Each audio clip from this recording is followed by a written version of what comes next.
In this video, we will learn to find the value of secant of minus 210 degree. As we know, the trigonometry identity secant of minus x is equal to secant of x. The video explaining how to derive this identity is appearing in the upper right corner. Also, the URL address of the video has been mentioned in the description section.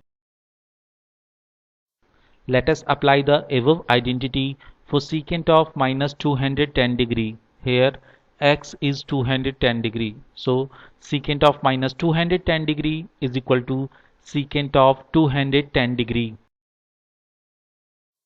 As 210 degree is equal to 270 degree minus 60 degree. So secant of minus 210 degree is equal to secant of 270 degree minus 60 degree. As we know, the trigonometry identity secant of 270 degree minus x is equal to minus cosecant of x. The video explaining how to derive this identity is appearing in the upper right corner. Also, the URL address of the video has been mentioned in the description section.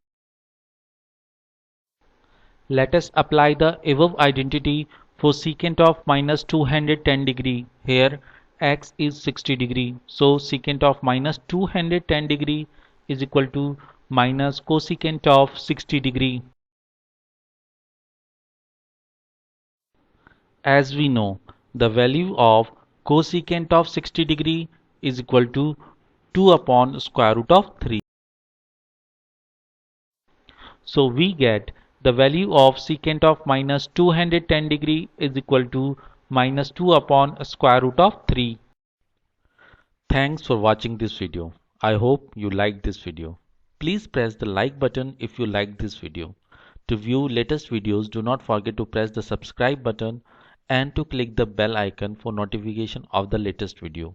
You are most welcome to express yourself about this video in the comment section, or if you want me to develop a video on any other topic. Thank you.